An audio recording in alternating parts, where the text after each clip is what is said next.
Hi, everyone. Today is a special day for me. This is my 100th podcast in my 25th year doing GMO activism. And I decided I should do something special. And I just decided today to call up my very dear friend, Debra Poneman, and say, Debra, ask me some questions about the last 25 years. And I don't want to think about it in advance. I want it to be just a conversation that I want to share. So I want to share that with you all and turn it over to you, Deborah, so that you can start the process and we can get going. All right. First of all, I want to start out by saying congratulations. Thank I you. mean, like 100th edition of your podcast, Live Healthy, Be Well. I mean, that's like a big deal in 25 years of activism, which I'm going to ask you about, needless to say. And I have to say, in all sincerity, I've known you for almost 40 years, or maybe even more than 40 years. Yeah. And I am so proud to be your friend. Thank you. I really am, because so many people, they talk about fighting things like climate change or racism or the destruction of our food supply. But, you didn't just talk, you took action. It actually makes me emotional because you not only took action, but you took big action to educate people on what's really happening with the introduction of GMOs and so much more. I mean, speaking and doing interviews all over the world and writing books and making films and exposing cover-ups by governments and biotech corporations.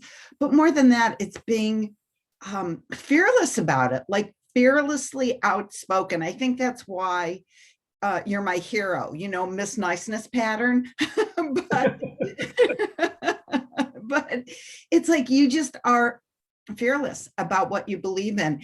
And even with the waiters at the restaurants when we go out to dinner. Yeah, look, they need an education too about what to serve that's healthy. Right. And I have to tell you, warning, when you go out with Jeffrey, he will question the weight person. And so happy birthday, happy anniversary, and 25 years. And, and 25 years ago is more, it's before most people even knew the term GMO. 25 years ago, I'd be hard pressed to find anybody who knew what a genetically modified organism was, but you were already doing work. And but I was thinking when you called me, you said, I want to be spontaneous. Can you interview me? I thought, I don't really know how you got into this in the first place. So can you share that with us? Sure. I was in Iowa where you and I met. I was probably in the same building, the same hall where I took your Yes for Success course in 1981, which you pioneered and brought around the world. But this was 15 years later. There was a genetic engineer who was blowing the whistle on genetic engineering. Very specifically, Monsanto was about to, have its genetically engineered Roundup Ready soy and corn growing in Iowa, and this professor, this doctor, knew that the technology that they had used to create the seeds was nowhere near ready to be used in the food supply or the environment, and that everyone who ate it would be subject to a long list of potential side effects. And he knew there was absolutely no way that anyone on earth could genetically engineer anything and keep it free from these unpredictable side effects. It was just prone to side effects, massive collateral damage in the DNA, and that could create allergens, toxins, and anti-nutrients, and that we were going to be eating this food unlabeled and that almost no one knew about it. But he also said that the environment was in peril because once you release a GMO outdoors, it cross-pollinates and becomes a permanent part of the gene pool passed on generation after generation. So I considered this an A-plus issue, and I realized we needed to have some kind of communication strategy about it to find the truth and to share it with important people who could make decisions to stop it. And I enjoyed marketing, communications, strategic communications. as my background and skill set. So I said, I think I'll help out for a little bit to see that we can get this handled. And that was 25 years ago. Wow, you sure helped out a little bit. And so, first of all, how many countries have you spoken in? I think it's 45. Um, and that's the main travel started in 2003 when I published Seeds of Deception. Before that, I was doing local activism in Iowa and some national, but that was when all of a sudden I hit the world stage, so to speak, with a very new, specific, strategically chosen angle that turned out to be very much in need, popular, and leveraged, which was focusing on the health dangers of GMOs and undermining the credibility of Monsanto and the FDA, the two major proponents that claimed that they were safe. I had to show that the science and statements by Monsanto were lies. I had to show that the FDA was a captured organization, captured by Monsanto, which was very easy. But then, so I cleared out the mindset from people like, okay, so we can't believe Monsanto, we can't believe the FDA. How bad is it? And then I had scientists tell the story through stories in the book, and that hit a nerve, and then I built a movement with the Institute for Responsible Technology around the health dangers conveyed to consumers, so consumers would make healthier choices to drive a tipping point of consumer rejection, which in fact is underway. So it took a while, but we now have 51% of the US population and 48% of the world's population understanding that GMO foods are unsafe. So the way that the surveys go is that they may be unsafe. We know that they are unsafe, but that concern was sufficient to drive buying trends and ingredient selection among major food companies. So the tipping point is underway. So did you say 51% of the US population knows that they're unsafe or thinks they might be unsafe? Thinks they might be unsafe or believes that there could be long-term health dangers. I forget how it was worded, but it's more than we need because it's not a vote. It's influencing purchasing decisions to influence the marketplace, which is working. I can't believe that you wrote Seeds of Deception. That was 2003. Yeah. That is mind-blowing to me because, I mean, first of all, it feels like it just came out. And then Genetic Roulette came out after that. When did that one come out? 2007. Now, the reason that came out is, see, I had put together all these stories about the health dangers and wove the health dangers into the book. And it was a book that people told me they couldn't put it down, or for some that were just so aggravated and outraged by Monsanto, they couldn't read too much of it. So they either read it in little bits so that they can digest it, or they couldn't put it down. And people all over the world, I mean, the book was translated in a dozen languages and marketplaces.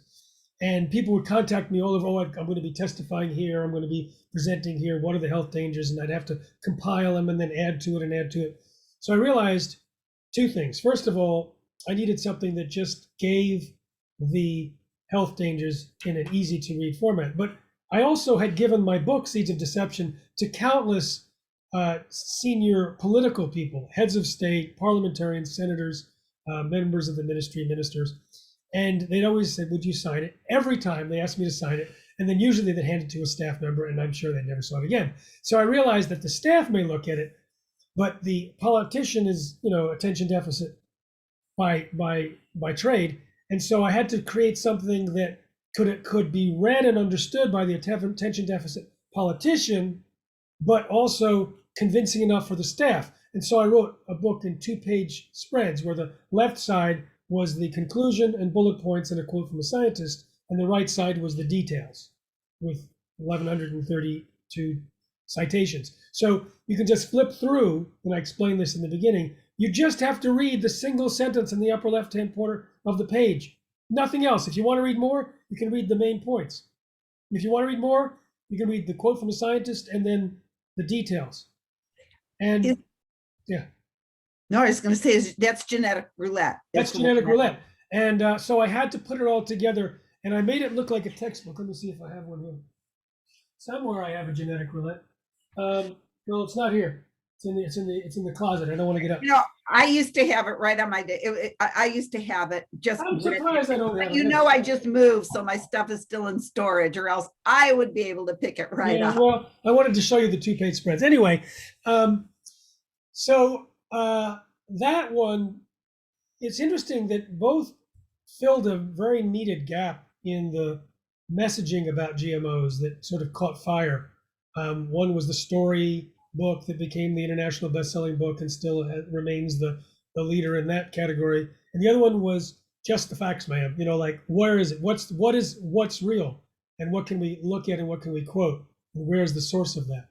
And both were attacked by the biotech industry and et cetera. But that tells you you're doing okay. Well, I love stories. So can you share any stories that maybe from the books or maybe from your travels, inspirational or the opposite, that just jump out at you from the last 25 years?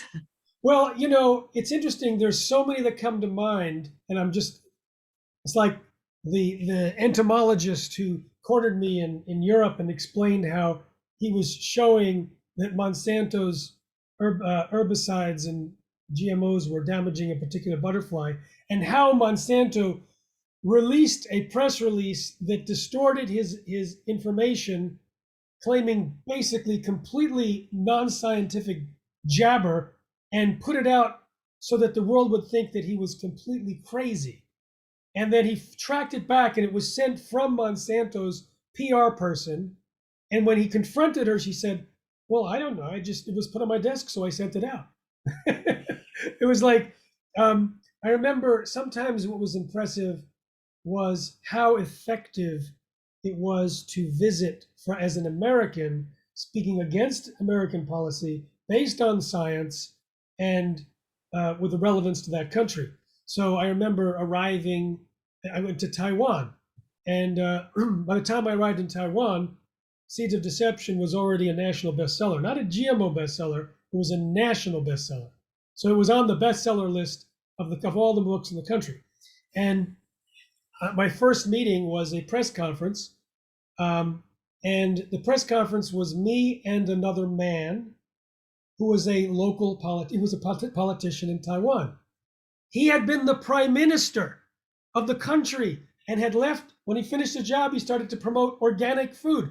This is in Taiwan, the guy that went from the prime minister position to talking about organic food. And he and I gave a press conference, and he was telling the press about the stories in my book. And then, then I then met with the top people in the Senate or their parliament and had dinner with them and explained what the story was and said, we need to do a hearing. And so they summoned their FDA, they summoned their USDA, they had me there. We did an hours long investigation. They asked me all these questions. And at the end, they said, based on your book and your testimony, it's clear we don't have the laws in this country that can address the risks of this technology, and we need to update our laws. And then soon after I left, they banned genetically engineered foods in school meals. And then in South Africa. Wait, before you tell us about South Africa, are they still banned in Taiwan and for school foods? I don't know. I haven't heard anything since then about that. One of the issues is my staff has always been very small, and following up has been a myth. There's always more to do on my to-do list than I could possibly do. And I was talking to my friend Carrie Gillum today, and she said, it's really busy. Are you busy today? I said, if I'm not busy, I'm playing hooky. It's like there's always more to do than a day can handle. But South Africa had a situation where 2005 I went, and I gave an interview to their version of the Wall Street Journal, their financial paper. And I said, it is crazy that you're feeding genetically engineered feed to animals and then trying to sell the animals to Europe. Did you know that many retailers in Europe have committed to their customers not to sell animal products from animals fed GMOs? You are kicking yourself basically it's a disaster to do that. 3 weeks later, the country banned imports of genetically engineered feed for the purpose of evaluating its impact on the European exports. Also, in the same trip, I was interviewed by the Star or the Sun, I forget, and about genetically engineered bovine growth hormone, Monsanto's milk drug. And I explained that it can cause cancer, according to the research that is available and according to some of the Monsanto's own scientists, privately. And they wrote the article, Cancer in Every Drop, and it was sent to all the tabloids. Every tabloid in the country published it. It had the phone number of the South African Dairymen's Association in the thing. They got flooded with calls. The two major Woolworths and the other one, the two major chains, made public statements. We don't use bovine growth hormone in any of our milk. It was like it just took the country by storm. A single interview. So it was amazing how, like, in one fell swoop, you can have all this impact. I remember the country government of Poland invited me in, flew me from the United States to give a press conference with the Minister of Environment, where I praised the country's non-GMO policy in food and animal feed. And a week later, though, there was an election and that government was voted out and a pro-GMO government took its place. So I realized one of the lessons is that I can't rely on governments for long-lasting laws. I have to work to also embed the knowledge of the dangers into popular culture, academia, etc., so that there's more stability.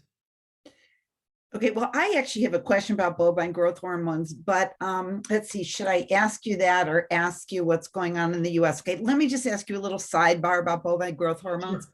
Sure. Because bovine growth hormones are injected into the cows so that they mature more quickly. Well, it's so that they produce more milk. And they produce more milk. Okay, and then we drink the milk. I mean, I have seen, it is so clear that children mature much more rapidly than they used to. I mean, I remember my 12-year-old friends, if they got breasts, it was like, woo, there she's getting breasts. Now 9-year-olds have breasts. Yeah. Like, and the only thing that I can attribute this to is that they're drinking milk and eating dairy products that have growth hormones. Is that true or it's not? So it's a great question, and there's not a yes/no answer. So it is possible that the milk from cows treated with genetically engineered bovine growth hormone could affect hormones and early maturation. There's one of the hormones that's in the milk is called IGF-1, insulin-like growth factor 1, and it has been linked to cancer. So people with high levels of IGF-1, I think, are 7 times more likely to get prostate cancer, 4 times more likely to get breast cancer for premenopausal women, and it's in much higher levels in the milk from treated cows. In fact, I spoke to a former Monsanto scientist who said 3 of his colleagues were testing the milk from treated cows as Monsanto scientists, found how much cancer-promoting hormone was in the milk, and stopped drinking milk unless it was organic. One of the 3 scientists bought his own cow. This is how serious they treated this finding. Now, one of the people that I had the pleasure to work with through the years was Dr. Sam Epstein, and he's no longer alive. He was an expert at some of these environmental influences. And I asked him the question about early maturation. He said it's possible, but he also pointed to an insert into beef cows, or into beef cows and bulls, I imagine, which had sex hormones produced for either 50 or 100 days nonstop, which could also get into the bodies of the youth. There's also estrogen mimickers in plastics. So I think that, and there's also changes in the sexual hormones by some of the foods or some of the chemicals that are sprayed on our food. So there's studies showing that frogs, when they get atrazine, they can, become both sexes or switching a male to a female. I mean, really serious shifts. Roundup works with a hormone that converts the testosterone to estrogen and can mess up that mix. So there could be changes in the sex hormones in the population as well, because Roundup is in a lot of food. So I would say it is extremely likely that is an environmental influence, and that part of that environmental influence is the food, and that part of that subset of that food could be the milk. Now, a lot of the dairies these days, however, have committed to not use bovine growth hormone. It'll say no artificial hormones, no RBGH, no RBST, and sometimes you'll see that on yogurt and in cheese, but it's still used in the United States. It's not illegal. Okay, and that's what I was going to ask you. Are bovine growth hormones, or are GMO, back to GMOs, I remember years ago when I was actually one of the people who also was aware, as I wrote my book, What No Meat, how to cook for your vegetarian kids in 2001. It came out in 2002, and I talked about GMOs in my book. So I was right there along with you. But through the years, I would talk about it, and I would tell people that the European Union did, and I remember Prince Philip was outspoken about GMOs, but I don't hear that much about it anymore. What's the current status of governments being responsible in this way? Sure. It was Prince Charles, not Prince Philip, but I Oh, often I'm sorry, Prince Charles. Who's Prince Philip? Oh, that's the dad. yeah, right, the dad. So what's happening is many people think that Europe banned GMO. They did ban bovine growth hormone. And Okay. I remember one of the statements made was, it appears that we care more about our children's health than the Americans. I mean, they were scathing. In fact, anyone that looked at, I wrote about this in Seeds of Deception and a little bit about it in Genetic Roulette. It was a disaster. It was an approval process that was overseen by former Monsanto people that had become people of influence in the FDA. The person in charge of policy at the FDA that ultimately approved it was Michael Taylor, Monsanto's former attorney. Susan Setchen, who had worked as a PhD candidate on bovine growth hormone for Monsanto, was in charge of FDA's investigation. Margaret Miller had done articles for Monsanto and then became the director of the division at the FDA that evaluated her own research. So it was basically, it was Monsanto, evaluating Monsanto for the sake of getting their product onto the market using rigged research that was unbelievable. So, for example, the FDA defended its approval by saying that, I know I'm not answering your question, but it just reminded me, these are answers I gave years ago. So FDA approved RBGH and then claimed that that there was no extra bovine growth hormone or growth hormone in the milk. There's not a lot, but even if there was, 95% of it is destroyed during digestion, or 90%. Now, it turns out there was a 27% increase in growth hormone in the milk from cows treated with bovine growth hormone, but not by Monsanto's. It was another company's that was never put on the market, and they were injected with 2% of the dose that Monsanto's did as part of their study. It was still 27% higher, but what they did is they pasteurized the milk in the study to show that the growth hormone broke down, but it didn't. Only 19% broke down, not 90%. So they pasteurized the milk at 120 times longer. Didn't do it.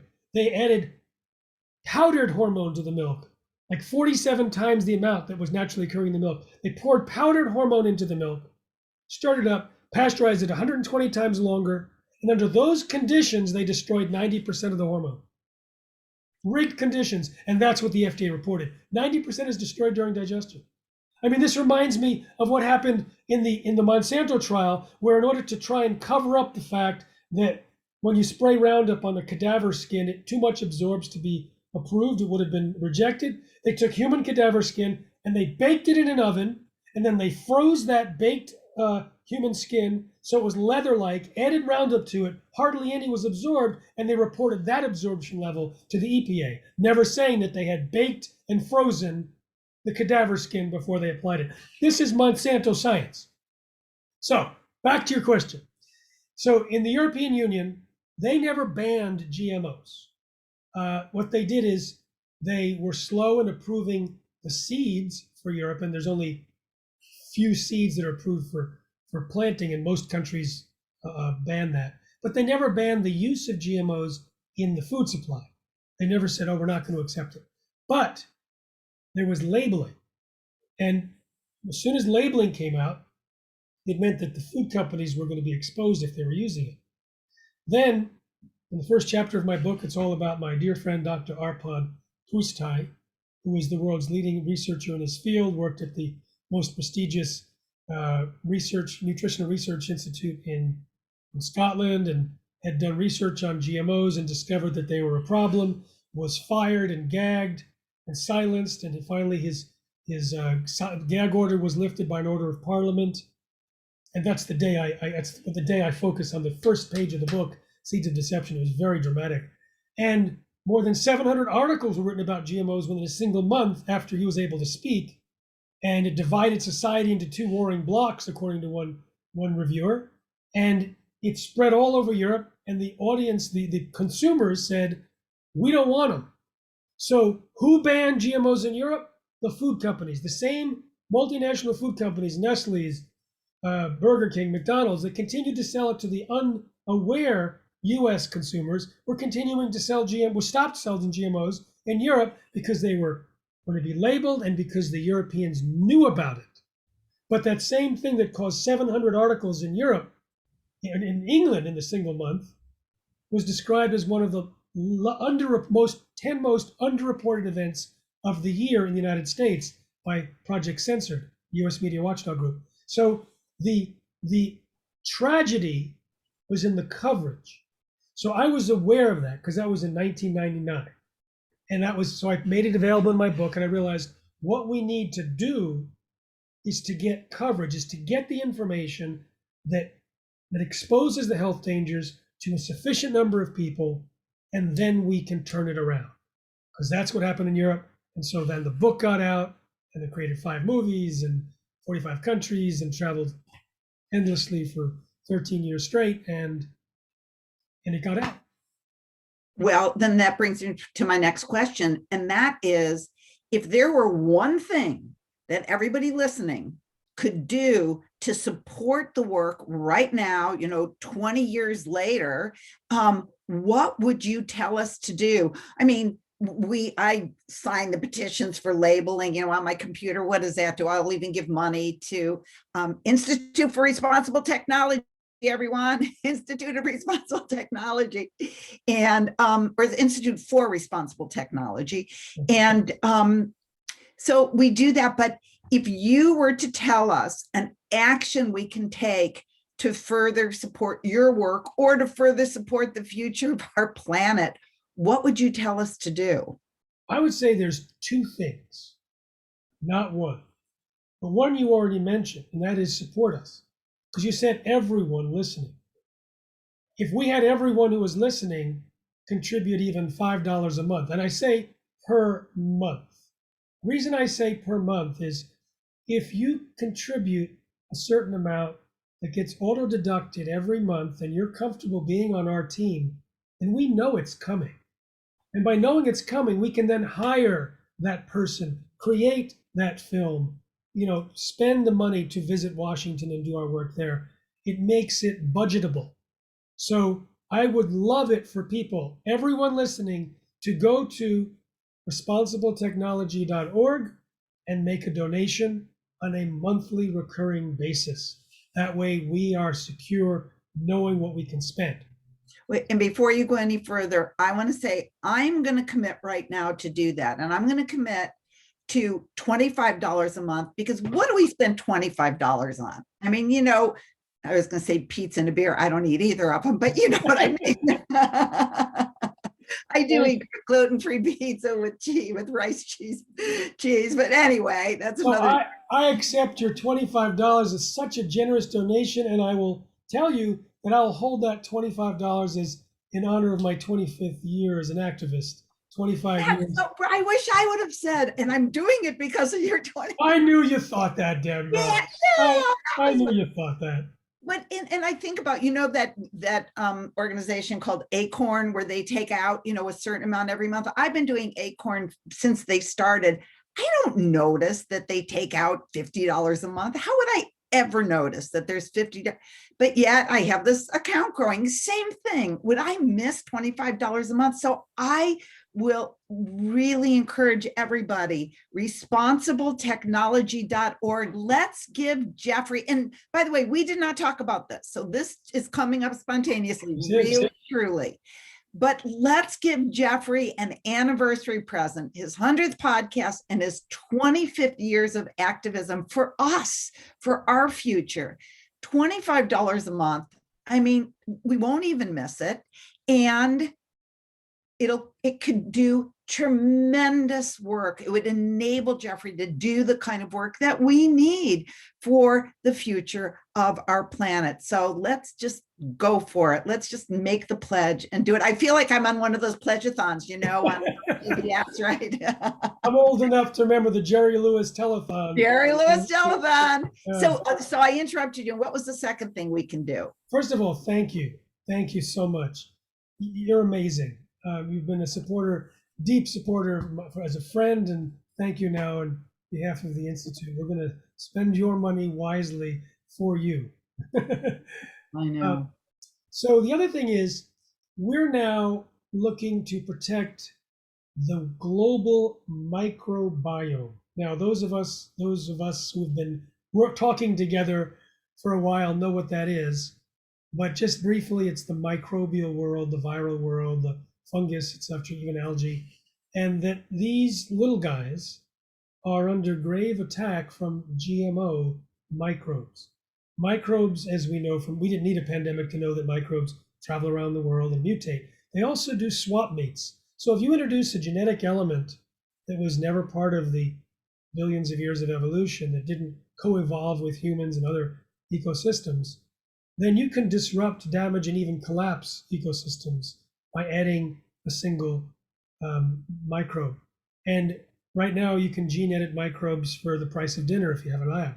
You can buy a do-it-yourself kit for $169 and do several of them. For $1,000, you can have enough materials so that you can name your own microbe and send it out into the environment, like what happened in 1859 in Australia when someone let out 24 rabbits so that settlers would feel more at home to be able to hunt rabbits. Well, rabbits multiply like rabbits, and by the 1920s, there was over 10 billion. With the microbes traveling, 10 billion is nothing. It'll be multiple trillions and trillions of microbes. If it happens to have certain characteristics, it can dominate and displace, disrupt, and collapse ecosystems, including the microbiome inside us. So this is an existential threat. On our film, Don't Let the Gene Out of the Bottle, which is at Protect Nature Now, we have a 16-minute film. It's my most recent and my shortest.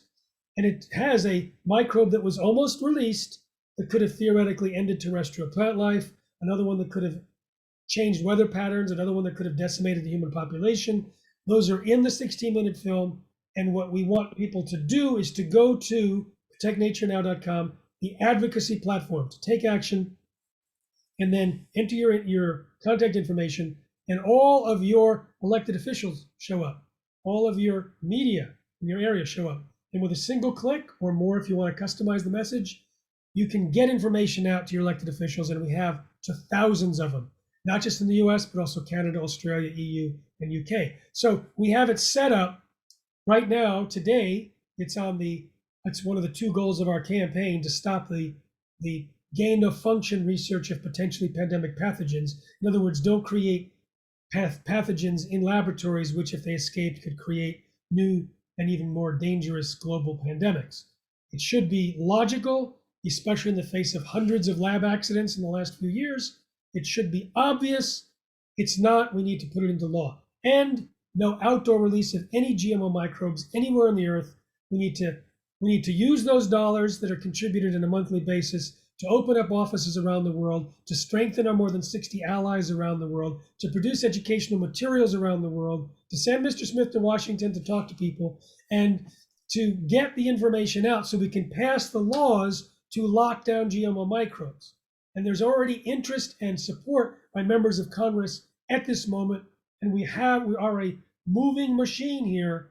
We have the momentum. We need more. So go to protectnaturenow.com. If you haven't seen the movie, you can start there so you can feel really good about jumping on that advocacy platform and do that today. Okay, and you said it 3 times, but you said it fast. So I'm going to say it slow.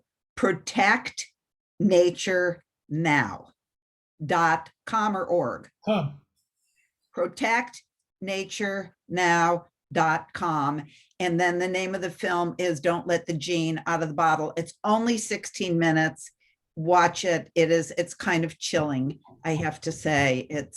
And how close we came. How close we came to 2 weeks away. You'll see. It won't be a plot spoiler, but we were 2 weeks away from, it can't be called a catastrophe. It has to be called a cataclysm. Now there's a bunch of ifs there, but still.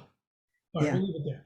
Just go ahead and watch it. And there are a lot of, I'd say mostly young people now they want to have a cause. They want to, the Greta Thunbergs of the world, they want to save this planet from becoming extinct.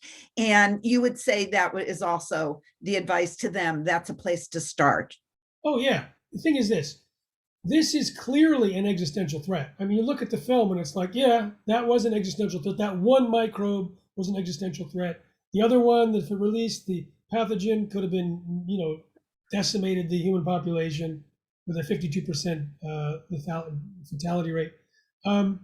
Yes, and it can alter our world forever. The microbiome in the soil is the supporting element for food production. The microbiome in the body determines our health in an incredibly efficient and miraculous manner. We've outsourced 90% of our daily functions to the microbiome. We're higher organisms because we rely not on our own 22,000 genes, earthworms have more, but on the 3.5 million genes of the microbiome whose intelligence we access every day. And that evolved with us. Somehow, over the millions of years of evolution, there's a certain microbe that knows, oh, you're in the second trimester. We're moving into the birth canal. Why? Because we digest milk. And so we're going to inoculate your baby so that when your baby is born, you can breastfeed and your baby can digest the milk. But that's not all. There's another set of microbes that move into the breast to feed the microbiome even more. But that's not all. The structure of the milk, some of it is indigestible by the infant. Is that a mistake from nature? No. It survives the digestion in the stomach. It survives digestion in the small intestine so it can get to what it wants to feed, the microbiome in the large intestine. The breast milk is designed to help feed the microbiome of the infant because if it's healthy, it structures good health for the rest of that child's life and future generations, perhaps, if they can pass it on to their future generations. So it's an incredibly intelligent micro Jedi army that works on our behalf every day, and we can disrupt the whole thing by a science experiment, by a high school science experiment, but we don't have to think about one, because if we don't stop it, there may be millions of GMO microbes released into the environment, unrecallable, untrackable, and they can share their genetic information that's new and odd and mysterious with, who knows, any one of the trillion species in the microbiome with unpredictable consequences. And it's so fundamental to health. It's so fundamental to the environment. And I'll tell you something, after 25 years, Deborah, of focusing on the food, when I saw the new GMOs and how cheap and easy it was to create gene editing, I thought, oh, we're going to replace nature if we don't stop this. Because, food choices will protect the food supply, but it won't protect butterflies and bees and trees and grass. And then I realized the microbiome is the most dangerous, because if you genetically engineer a human, which some people want to do, it won't spread out until many, many, many, many, many generations. If you genetically engineer a microbe, and it can go around the world in weeks. So this is why we have an urgent existential need. And I do love your appeal to the youth who want a cause, because this is so winnable right now. If we wait 25 years after a million microbes have been released by various high school classes and academia and companies, I don't know what we'd be facing then. And we'll have a completely distorted ecosystem setup if they still exist. So yeah, it has to happen right away. Well, thank you for that. And again, those people also, they can go to protectnaturenow.com, watch the film. I'm sure there's a form that says contact if you want to contact Jeffrey or his staff, and get on board to be an advocate for this really, really urgent cause.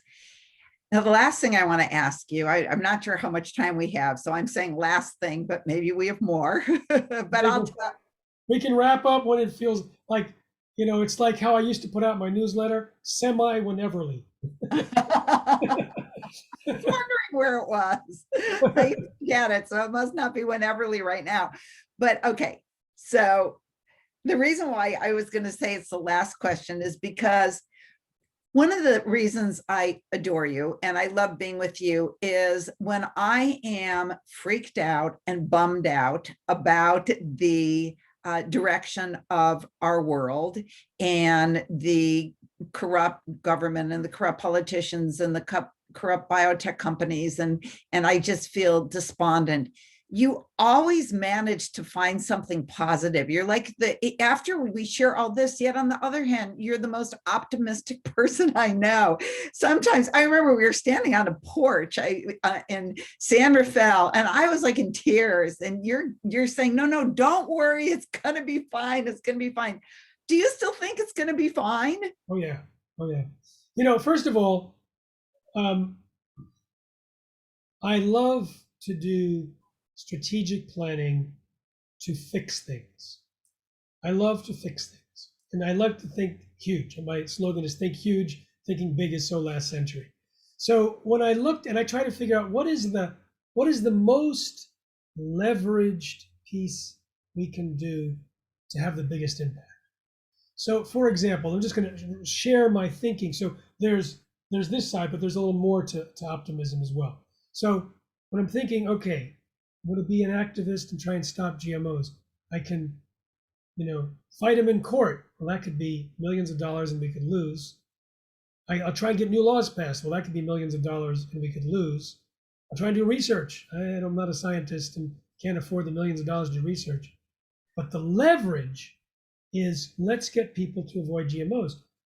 In the food supply, we don't need 51%. 5%, that was the thing I got out. 5% of the US population seeking non-GMO would make it so obviously profitable for a company to switch to non-GMO ingredients so they wouldn't lose market share to their competing product on the same shelf that says non-GMO. And so how do you get 5%? It's easy. Go to the most receptive demographics.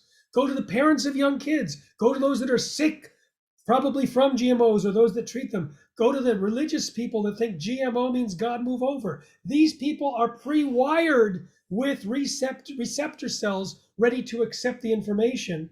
So you give people what they want, they choose healthier choices, they feel better, they get better, they tell their friends, and we win. And that's what happened. So it was easy. Now I'm like, how do I get Protect Nature Now to stop GMO microbes from around? How do I build a new movement quickly and not wait 25 years? So I'm thinking, okay, there are other movements out there. For example, there's the climate change movement. Huge. Everyone knows about climate change. One way of preventing or reversing climate change is through drawing down the carbon into the soil, which is part of regenerative agriculture. Regenerative agriculture is huge. Countries are adopting it. What does regenerative agriculture rely on? The microbes. The microbes do the heavy lifting. If you mess that ecosystem up, you can just forget about regenerative agriculture and forget about sequestering carbon. So there's already organizations out there that do regenerative agriculture and climate change. Let's reach them. So the leverage piece is called up my friend Andre Lou, who's the head of Regeneration International. I said, watch the film. He calls me back and says, oh my God, this is perfect. This fits hand in glove with regenerative agriculture. This is exactly what we need. We'll support you. We've got 340 organizations in 170 countries. He and I are going to do a webinar with others in September. And we want to get, so we're looking for existing networks so that we can just do a little bit and it goes out to everyone. So as long as I'm holding those real practical solutions to fix things in a huge way, then I have a plan. So having a plan, I never feel helpless. I'm just driving people to what I think is the most leveraged action. So I'm glad you asked that question earlier about what action. So there's another piece, and that is that it's a personal philosophy of mine. Also, I meditate, practice transcendental meditation. I learned today, the day we're doing this interview, 1975. So this is also an anniversary of mine. And that cleared stress and opened my mind. And so there was a natural tendency for me to not be worried and anxious, just physiologically. And I know the research there too, and it's very compelling and real. And then there's also the choice as a leader. And I have a speaker training program. We had about 1,500 people take a GMO speaker training program through the Institute. And I explained this there. I said, we don't need to be doom and gloom. We don't need to sound melodramatic. We're telling a mother in our data that what she fed her kids or what she ate during pregnancy may have caused a problem with her child. And that's more melodramatic than you can think of.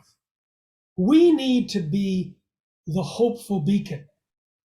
They need to say, oh, there's Jeffrey Smith on stage. He knows more about the dangers of GMOs than I'll ever know, and he's still smiling. And he's still optimistic, which I am. And I make sure they know that. Because oftentimes when people hear information that's threatening, they can become disempowered. And if you become disempowered, you're not part of the solution, part of the problem. And to me, I look at that in a more global context. I think the education system, from what I understand and have confirmed, the US was designed from the Prussian system, which was designed to create good soldiers, and it's also designed to create good workers, not good managers or generals, but the soldiers, the people that follow. How do they do that? In part by the disempowerment, follow me, repeat after me, give your power to the teacher concept.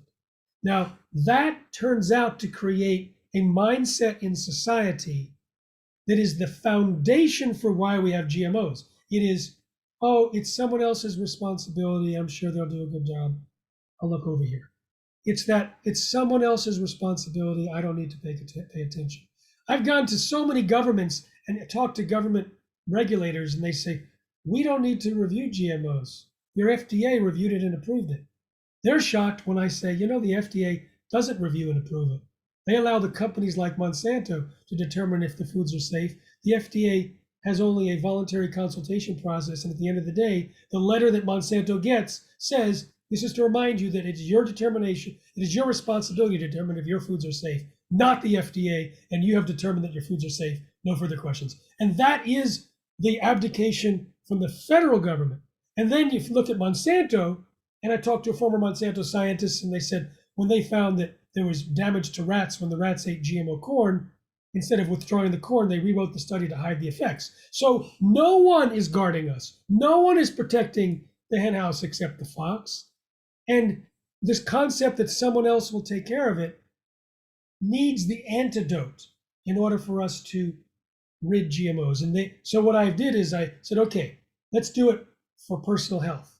Let's focus on, we need to take over and choose what we want for our health, and not let Monsanto and its enforcement wing in Washington tell us what food is. We call that food-shaped objects, not real food. It's GMOs, it's sprayed with Roundup, FSOs, food-shaped objects, not what we want to feed our kids, not what we want to eat. So we need to take that power back, which is easier. Now we have to tell the government, not on our watch, you can't pollute the genome of the microbiome. We need to take over the mindset that it's our responsibility. So some people listening may go, yeah, someone else will do it. Someone else will take care of it. And that's okay. Not everyone is called to do this. But even if you don't do the action, and I hope you do, realize that it is, in fact, the responsibility of this generation. This generation, we've come to an inevitable time in human history where we can redirect the streams of evolution for all time, easily and cheaply. For the price of dinner, we have our microbe version of rabbits that can change the course and nature of nature. With this new technology comes a new responsibility. We can hold it as a burden or we can hold it as an honor. In the past, no human could damage all living beings and all future generations like we can now. So this means we have an opportunity to protect all living beings and all future generations. Wow, an opportunity to protect all living beings and all future generations. In fact, it is interesting if we just look at it from a different angle and realize, oh, we are at risk of an existential crisis. And the solution is an up-leveling of our awareness as humanity so we become stewards of nature. Instead of battling it, overcoming it, manipulating it for our means at the molecular level, we need to protect it. And we need to do it in this generation. It's like at the very moment that the threat is so real, where right now as we're speaking, there's robots creating new gene sequences driven by artificial intelligence in hundreds of places in arrays in big factories. And if they happen to escape, that's all new organisms that can then swap and change and change. We have now arrived at the absolute requirement as a species, as a planet, forcing us to make choices. At the same time, looking at it from another angle, the pandemic. The pandemic has a silver lining in this regard. Everyone is aware about microbes now. Everyone is aware how microbes travel. People want to do something to protect future generations from pandemics. So we have end of gain of function of potentially pandemic pathogens as meeting an unmet need. And if you're really implementing the lessons of the pandemic and you're understanding the role of microbes and how they affect not only in the body, but in an environment, you need to also not release any GMO microbes. It's the same package to the most receptive humanity ever. Never before have we had this level of receptivity for this message at a time when it's absolutely essential, and that it's demanding stepping up to a higher relationship with nature, a new way of defining ourselves and defining humanity. So we can just take that vision and be leaders there. Take that vision out to the world and say, yes, it is our responsibility and I'm going to do something about it. And at Protect Nature Now, it can take 2.5 minutes and you're done. And then we'll let you know next month where to spend your 2.5 minutes or $25. And we don't have to tell you next month because it's going to be automatic. We're going to make it as simple as possible. But we asked you to participate as a team member in this human endeavor. Can I give you an amen? And the one other thing I was thinking is that not only those of you who are listening to this, but also pass this interview on to your friends. If you could send them the link to this, because I think, Jeffrey, you've explained so many things so clearly, things that many people had no idea about. And also, as soon as they now do have the idea about it, they definitely will want to know what they can do and how they can participate. And you just made it so simple. Donate at responsibletechnology.org and go to Protect Nature Now, watch the 16-minute film. And when you sign up there, you'll continue to get emails. I know I get them about what you can do on a regular basis. So instead of just complaining with your friends about, oh my goodness, all the people who are drinking milk with bovine growth hormones, oh my gosh, our government, we can do something about it. One more website, and that is livehealthybewell.com.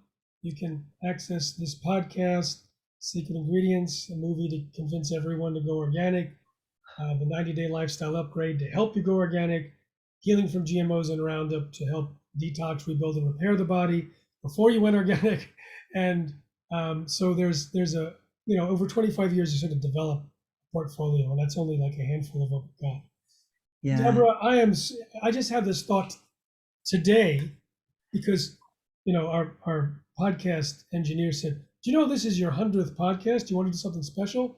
And so I said, yeah, tomorrow I'll do something special. I had no idea what I was going to do. And so I set up the computer and I was like, oh, it's not working. And then I had, call Deborah. Let's do this as a dialogue. And thank you so much. Well, thank you so much. You have no idea how honored I am. The 100th podcast, the 25th anniversary of your activism, your meditation anniversary. What an auspicious day. And really and truly, as I started out at the beginning saying, I just feel so proud when your name comes up in conversations and I say, well, he's been my friend for 40 years. Remember, we went to that health food restaurant in Wheeling, Illinois, and or was it Wheaton, Wheeling? I get the two mixed up. And I said, oh yeah, you might know my friend Jeffrey Smith. And it was kind of like I was there with Elvis, I thought the girl was going to faint when I said that it was you. So I have to tell you, you are like the Elvis of the world of protecting us from the devastation that could happen if it wasn't for good people like you caring about us. So thank you so much. Thank you, Deborah. And to everyone, safe eating.